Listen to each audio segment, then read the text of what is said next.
Olá, professor. Olá, professora. Hoje você vai ver 2 vídeos. O primeiro deles fala da escrita.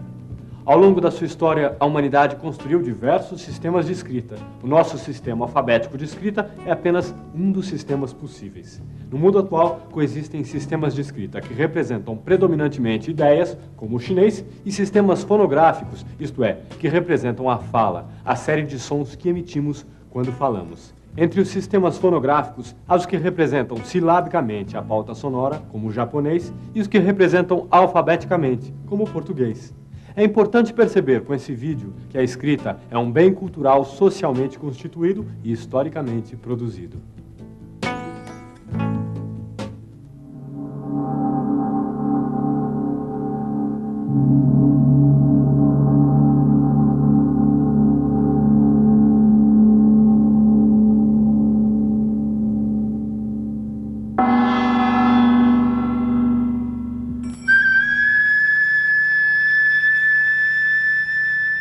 Desde os tempos mais remotos, em sua luta pela sobrevivência, o ser humano soube aprimorar os seus sentidos para fazer face às necessidades e perigos da vida cotidiana.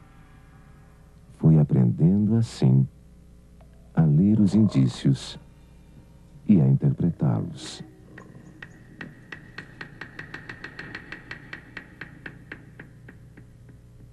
Indícios que foram muitas vezes reproduzidos pelo homem primitivo, como esses realizados há 10.000 anos atrás em São Raimundo Nonato, no Nordeste brasileiro.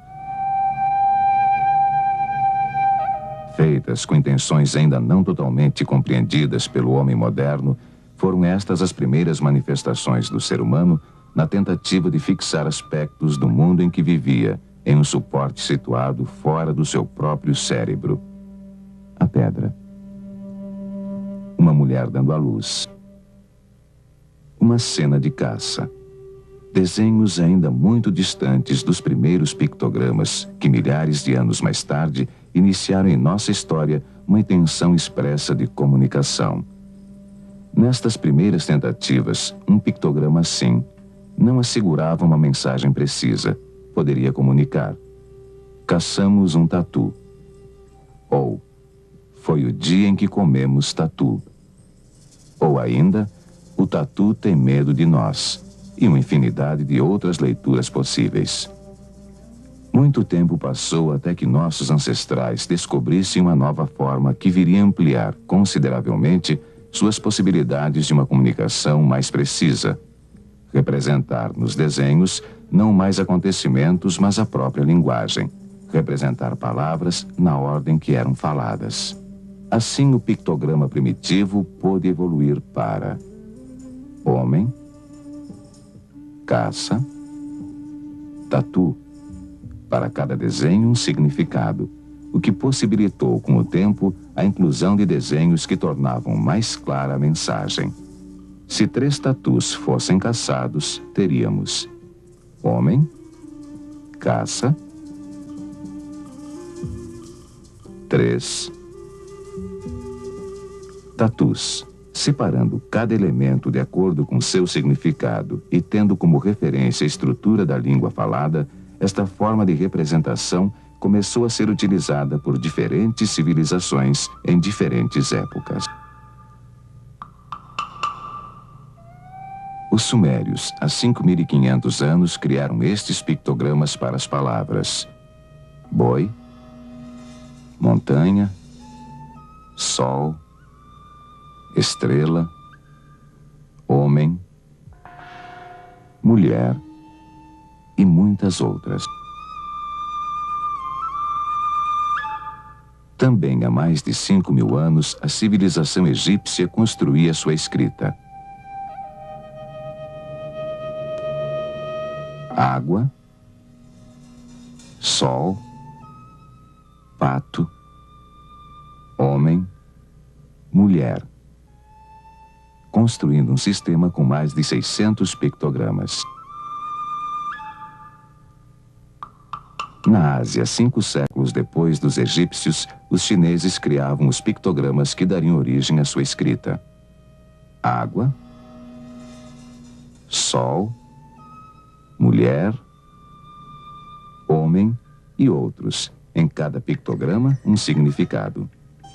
Com o crescimento das cidades e das atividades comerciais, cada povo privilegiou um tipo de material como suporte para formas mais rápidas de escrever. Na Mesopotâmia, os sumérios utilizaram argila ainda úmida para suas anotações comerciais e relatos de guerras e conquistas. Os egípcios desenvolveram o papiro, papel rústico, onde os pictogramas eram escritos à tinta. E os chineses fizeram uso de cacos de cerâmica já queimada, onde escreviam com o uso de pincéis.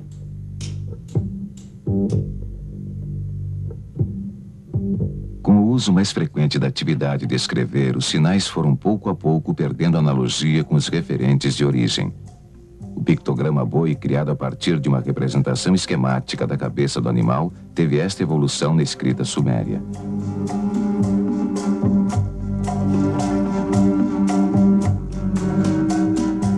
Sol. Chegaram assim os sumérios a um tipo de escrita inteiramente convencional, hoje conhecida como escrita cuneiforme. Nela não se reconhecia mais o significado pela semelhança com a coisa representada. A forma convencional tinha agora que ser ensinada por alguém que já a sabia. O mesmo ocorreu junto a outras civilizações. Um exemplo egípcio é a evolução do pictograma que designava a palavra jarro. Uma dificuldade que há muito tempo limitava o uso da escrita pictográfica era que somente uma parte da linguagem podia ser representada através deste sistema. O pictograma mulher, por exemplo, não era suficiente para representar todos os significados possíveis dentro do conceito mulher. Um primeiro passo para escapar a essa limitação foi a junção de duas unidades de escrita para representar uma terceira. Assim, mulher mais o pictograma manto passa a significar princesa. Mulher mais montanha, uma referência aos montanhosos países vizinhos, passa a significar estrangeira. E com o pictograma estrela, divina. Como outros povos, os chineses valeram-se desse mesmo processo. Um exemplo é mulher, mais mulher, significando discussão. Procurando ampliar as possibilidades do sistema, a escrita pictográfica utilizou também a representação de gestos, como o egípcio, ir e vir. E outros tipos de analogia, como em sumério, a junção do ovo ao pictograma pássaro, para significar filho ou filha. Entretanto, continuava impossível representar nomes de pessoas ou lugares e palavras abstratas como vida ou morte. Uma nova maneira de escrever surgiu quando a escrita começou a representar não mais os seres, as ações ou os objetos, mas a representar o som da fala. Um exemplo desta passagem do pictográfico para o fonográfico foi o uso fonético do pictograma sumério Ti, flecha. Ti, em sumério, também queria dizer vida, e um dia as regras do sistema foram rompidas e alguém usou o pictograma flecha para significar vida, uma vez que tinha o mesmo som, Ti. Para isso criou a convenção de que Ti, precedido do pictograma homem, passaria a significar vida. E Ti, precedido do pictograma madeira, continuaria com seu significado tradicional, flecha.